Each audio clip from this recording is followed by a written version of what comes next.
itu tidak ada tempat lain kecuali kita apa, kembali kepada Allah. Sebetulnya orang yang ketika meninggalkan dunia itu sejatinya kembali kepada Allah. Makanya kita istirja, inna lillahi wa inna ilaihi raji'un. Kita kembali kepada Allah, bukan kepada yang lain. Kembali kepada Allah. Harus ingat itu. Kalau kita kembali bukan kepada Allah, nah ini yang jadi masalah. Maka perbaiki keimanan kita sebelum kita menuju rumah abadi kita, yaitu akhir. Qala al-Baydawi al-Mu'min istifham at-tawbih. Kata Imam Baydawi, pertanyaan yang disampaikan Allah ini, di mana teman-teman kalian? Di mana Tuhan-Tuhan kalian yang selama ini disembah dulu?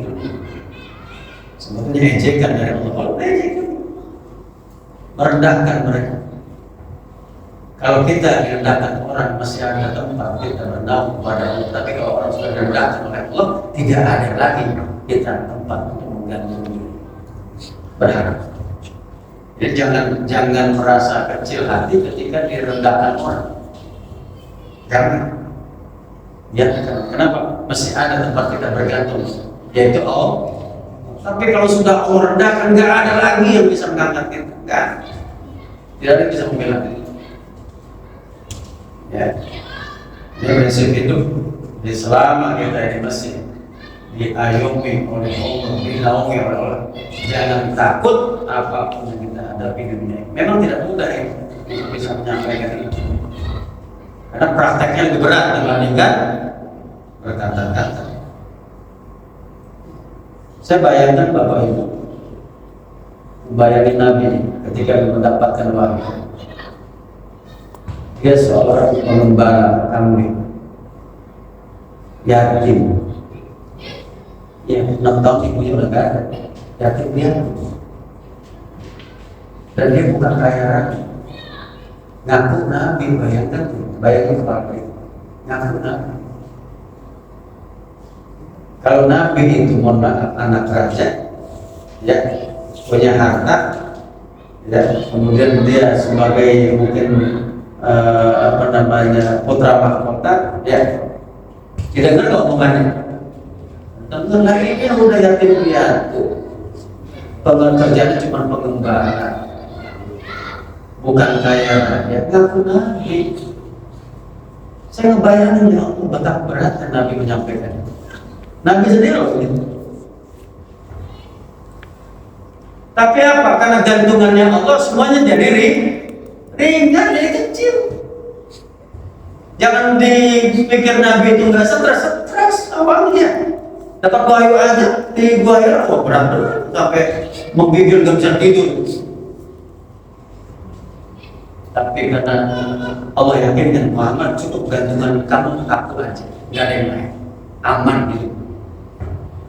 Berarti kita bisa belajar kalau gantungan kita kepada Allah, apapun masalah, sebesar apapun masalah kecil, betul nggak? Gitu. Cuma ngegantungin nggak gampang. Hari ini bisa gantungin, besok lepas lagi, gitu. Gantungin lagi bisa, besok lepas lagi. Ya nggak istiqomah gimana coba? Nah, itu ya. Tsumma lam takun fitnatuhum illa an qalu wallahi rabbina ma kunna musyrikin. Ay lam yakun jawabuhum hina ukhtubiru bi hadha su'al. Tidak ada jawaban mereka ketika mereka diuji dengan pertanyaan ini. Mana teman-teman kalian di dunia? Ya. Mana Tuhan-Tuhan kalian yang disembah selain Allah di dunia itu? Dan mereka tahu salah. Itu sebabnya, mohon maaf ya, logika kita dan logika Al-Quran. Coba bayangkan Nabi Ibrahim, ya, ketika dia diajak menyembah di rumah ibadah kaumnya, di situ ada patung besar, patung kecil-kecil kan, dan ada perayaan di rumah ibadah. Nah Ibrahim, saya lagi sakit. Kemudian, makanya Nabi bilang Nabi Ibrahim pernah bohong 3 kali. Dia tadi itu tadi, saya lagi sakit, karena nggak sakit. Ketika bapaknya, ibunya pergi sama besar-besaran orang raya, nah rumah ibadah ini kosong. Dia masuk bawa kapak, gancurin yang gede-gede, kecil-kecil. Kapaknya digantungin di lehernya orang yang patung itu besar. Tapi orang yang menyembah patung itu nggak percaya. Kayak yang udah bilang, ini yang ngancurin patung kecil-kecil, ini patung yang gede. Apa buktinya? Itu ada kapak di lehernya. Tapi mereka nggak percaya. Berarti kan mereka nyembah siapa? Nyembah siapa? Artinya dia sendiri, mereka sendiri nggak yakin dengan yang mereka sembah. Karena akhirnya begitu. Tuh tanya aja tuh sama patung yang gede. Itu ada kapak di lehernya. Enggak mungkin. Alasannya nggak mungkin lah ini patung sama-sama patung ngancurin patung yang kecil. Kira begitu. Nah, orang sebetulnya sudah memberikan satu pelajaran berharga. Kamu sendiri nggak yakin sama Tuhan yang sama, gimana kamu minta tolong kepada Tuhan? Kan gitu. Gitu betul logikanya. Ya, jadi kalau kita cerita banyak baca tentang sejarah orang-orang Arab itu mencari Tuhan luar biasa. Ketawa, ada ketawanya, ada lucunya. Kata Umar dulu saya waktu belum Islam, karena dia pernah ketawa dan pernah nangis. Kenapa Umar kamu nangis? Karena ketawa. Saya pikir dua. Saya ketawa dulu ketika sebelum Islam. Saya kalau mau pergi mana bawa Tuhan saya, Tuhannya dari roti, patung gitu kan. Suatu saat saya kehabisan bekal, yang sisa Tuhannya roti ini. Bilang Tuhan minta maaf ya hari ini saya ambil kaki kamu. Dia tahu itu Tuhan terjemahkan, ya kan? Kata kemarin saya ketawa kayak gitu. Sampai habis Tuhannya dimakan, ya Tuhan dimakan, bayangkan. Aku nangis ketika ingat dulu aku membunuh putri yang sudah umur tahun 5 tahun. Di bawah badan pasien digali, dikubur hidup. Nangis kemarin. Jadi inilah kita harus belajar. Pokoknya yakinkan tauhid kita, gantungkan semua urusan kita kepada Allah. Dan tidak mudah. Beratnya berat. Beratnya berat. Ya. Itulah ilmu tauhid Pak. Jadi kalau bicara ilmu tauhid, Nabi lah yang paling luhur. Nabi itu orang yang paling susah makannya dan diikuti oleh putri. Ini ada sedikit cerita di luar kita tafsir. Jadi Ali ini kan orang susah, tapi dia bisa mendidik Fatimah. Fatimah sudah dia dapat banyak dari Nabi, dikasih nih ada makanan kasih. Tapi ketika Lebaran dia justru bagiin makanan itu ya kepada orang fakir miskin. Sedangkan Ali sama Fatimah sama anak Hasan Husain cuma makan roti sisa. Nabi nggak tahu tuh, Nabi nggak tahu. Karena Nabi ngasih nih, buat kamu nih. Tahunya ada seorang sahabat mau main pas Lebaran ke rumahnya Ali. Dia nyium bau nggak enak gitu, istilahnya roti ini roti sisa namanya dia. Pas dibuka Ali sama Fatimah lagi makan roti sisa. Langsung nangis, lariin sahabat, ya Allah ini putri Nabi dan menantunya. Lari ke Nabi, ada apa kamu nangis? Coba kamu lihat nanti itu mantumu dan anak putri. Nabi ke situ, Nabi nangis. Nggak tahu nih kalau Fatimah sama Ali kalau Nabi itu ke situ. Nabi nangis dan berkata, Allah saksikan. Ya, mereka ini lebih mengutamakan orang fakir miskin dan tolong saksikan mereka termasuk orang-orang yang menjadi bagian ahli surga. Makanya salah satu ahli surga itu ya Fatimah. Ya kan? Intinya bukan kita harus ikuti 100% kan susah ya. Tapi ada pikiran kita untuk membantu orang-orang yang susah. Gratis. Kalau ikuti mereka berat tidak mudah. Semalam takut bila kalau Allah Rabbina ma kunna musyrikin, ketika nanti di akhirat ditanya tuh. Ya. Tadi ditanya, jawabannya apa? Kami enggak syirik kok. Kami menyembah Tuhan, tapi melalui perantara apa katanya? Nah, ini sesembahan tadi, patung lagi. Ya. macam-macam. Ya. Ay aqsamu kadhibina biqaulihim wallahi rabbina ma kunna musyrikin. Makanya Yasin, surat Yasin menjelaskan nanti yang menjawab bukan mulut. Jadi di dalam namanya di akhir al-yawma nakhtimu ala afwahihim wa tukallimuna aydihim wa tashhadu arjuluhum bima kanu yaksubun. Hari ini kata Allah kami kunci rapat-rapat mulut mereka, nggak bisa ngomong, tapi tangan-tangannya, kaki-kakinya akan bersaksi berbicara. Kita harus tahu sih. Mulut nggak ngaruh Pak, mulut ibunya sama dia sama aja, makanya tutup, ya, dikunci. Ya. Baik, kita lanjutkan. Allah ya Rabbina ma kunna musyrikin, mereka berdusta bahwasannya mereka ini kami nggak syirik, kami hanya menyembah berhala, menyembah yang lain dalam rangka mendekatkan diri kepada Allah. Nah ini yang keliru. Qala Qurtubi tabarra'u min asy-syirki wa tahu minhu lamma ra'u min tajawuzi wa mafradil mu'minin.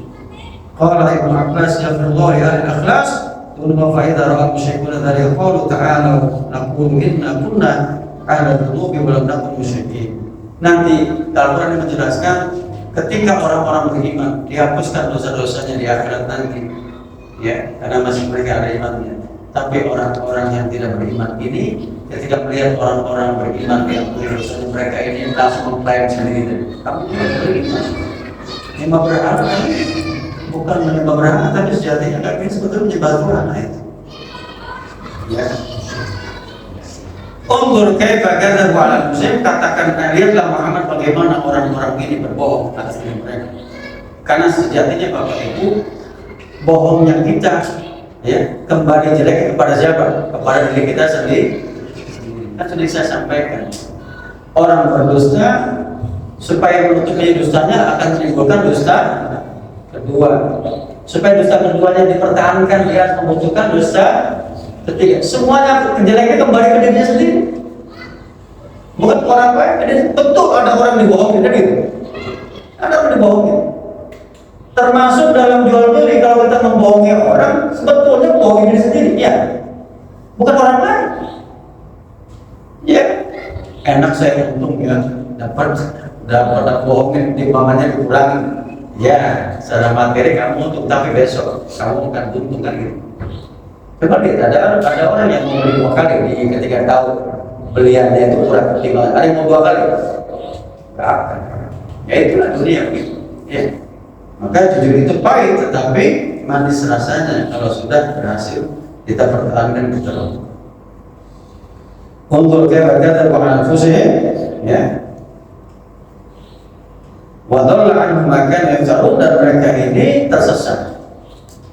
Ayatalasha wa batula ma kanu yatununa min syafa'ati alaihim wa dhalla anhum ma kanu yaftaruna 'ala Allahi min syuraka. Mereka telah tersesat dan Tuhan-Tuhan mereka tidak akan bisa membantu mereka dalam kondisi sulit di akhirat. Ya, ini yang kita pahami. Ya, kesesatan ini ternyata menular juga Bapak Ibu. Ya, jadi idlah, makanya ada istilah dolalah dan idlah. Yang pertama kali menyebarkan kesesatan adalah iblis kan. Iblis itu dulunya orang soleh, ahli ibadah, tapi gara-gara dia ini nanti karena kemudian akhirnya mendapat laknat karena dia nggak sujud permohonan nggak ada, maka kesolehannya berubah menjadi kejahatan. Ini kalau bicara iblis itu kita aneh, unik. Dia paling soleh dibandingkan ulama malaikat yang lain.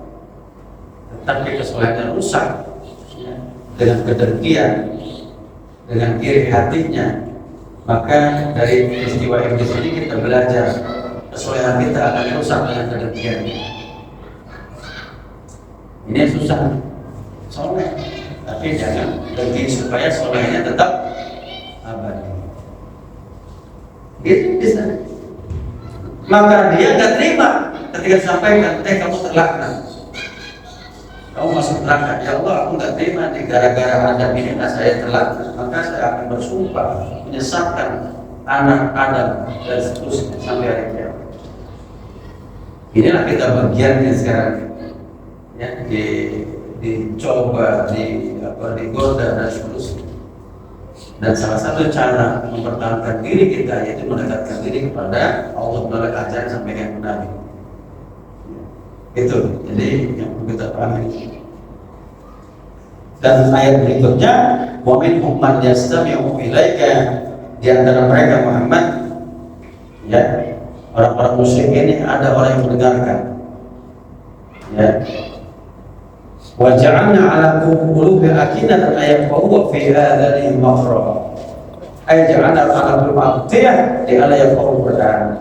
Ada yang mendengarkan tetapi nggak bisa masuk tuh Quran ke hatinya. Kenapa Allah kasih penutup?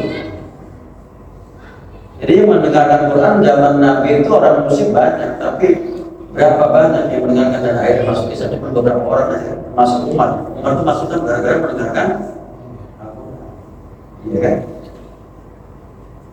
Wa iyyaru kulla ayatin la yu'minu biha, ketika mereka melihat tanda-tanda ayat-ayat Allah, ya, mereka tidak beriman.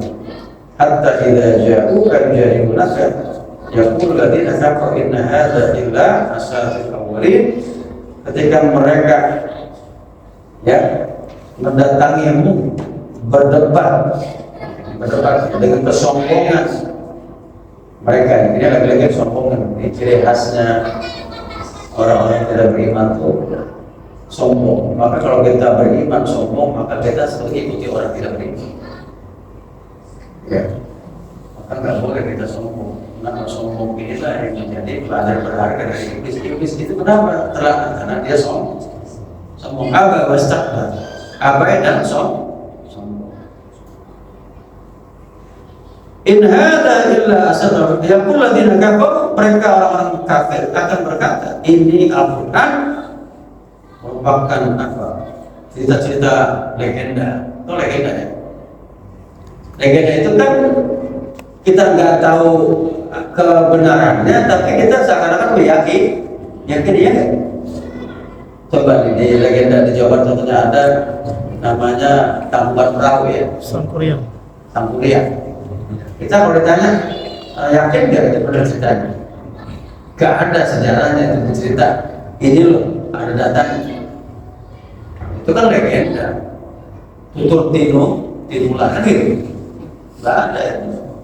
Nah, orang-orang kafir yang tidak beriman itu menganggap Al-Quran seperti itu. Ya seperti itu. Ya, jadi saya baru tahu beberapa tahun yang lalu ketika mungkin tahun 2015 kan, atau 2000, ya sekitar 2012 ada penelitian. Ini kebetulan ada, ya, ada dosen dari UGM Jakarta dan beberapa tokoh arkeolog terutama dari Thailand yang meneliti Borobudur, dan ternyata mengatakan bahwa itu bukan candi Buddha, bayangin. Teliti, ternyata kesimpulannya Borobudur itu adalah candi yang dibangun Nabi Sulaiman. Aneh gitu, ya. Kemudian Ratu Boko, candinya itu adalah Boko itu Bilqis dalam bahasa Jawa. Silakan nanti di YouTube, di internet ada. Saya udah berapa tahun yang lalu. Dari kesimpulannya bisa. Ya, kenapa di reliefnya itu ada gambar bintang 8? Kan nggak ada mulai bintang 8. Ada di mana? Sejarah Timur Tengah. Iya, ada gambar perahu segala macam. Nah itu saya kira ini tanda-tanda ini, ya, bisa benar bisa tidak, tentunya sesuai data yang didapat. Kalau itu dibenarkan, itu nanti bisa jadi berantem gitu, ya. Dan itu malah udah dibuka, ada bukunya silakan. Makanya dulu pernah anak mahasiswa saya bawa ke situ. Coba kalian lihat kajian tentang itu, ya, luar biasa.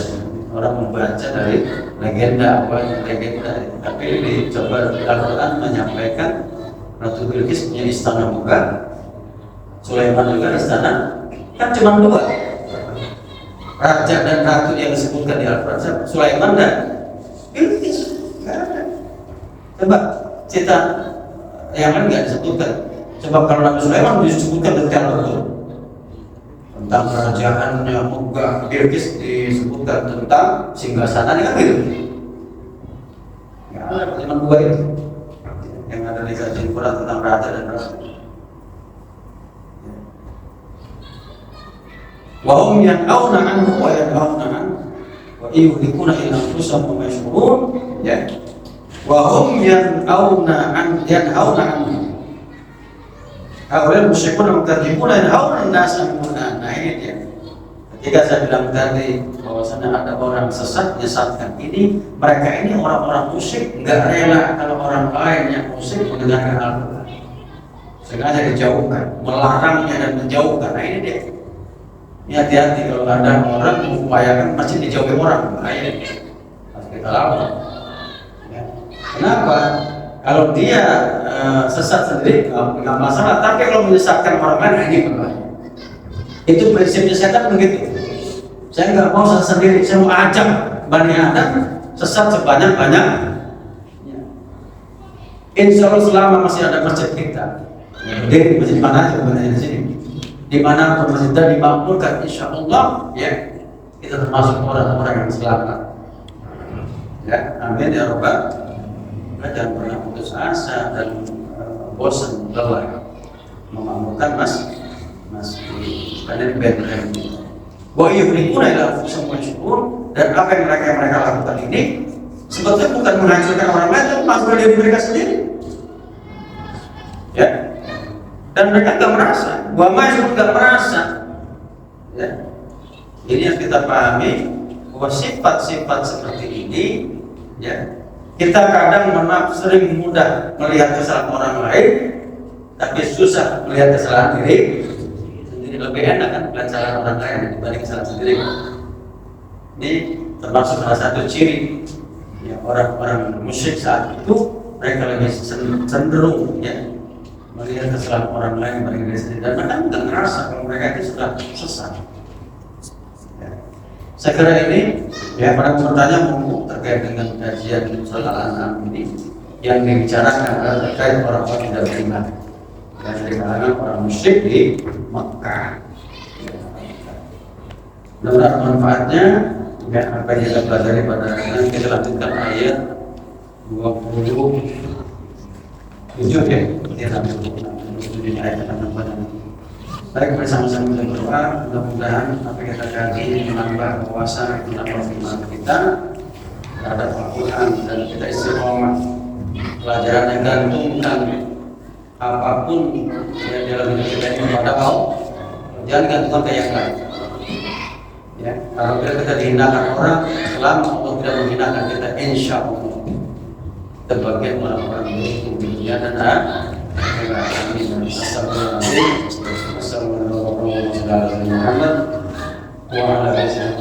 Amin. Allahumma fa'alna bima 'allamtana wa 'allimna bima yanfa'una warzuqna ilman tanfa'una fid din wal akhirati Allahumma rizqan nafi'an warzuqna shifaa'an min kulli da'in sahab. Rabbana ighfir lana wa li warhamna kama rabbayana shaghira. Rabbana ighfir lana wa li ikhwanina bil iman wa la taj'al fi qulubina ghillan lil ladina Rabbana atina hasanah wa fil akhirati hasanah wa qina adhaban nar. Untuk maknanya innaka tawwabur fiha subhanallahi wa ta'ala wa alhamdulillahi rabbil alamin. Assalamualaikum warahmatullahi wabarakatuh.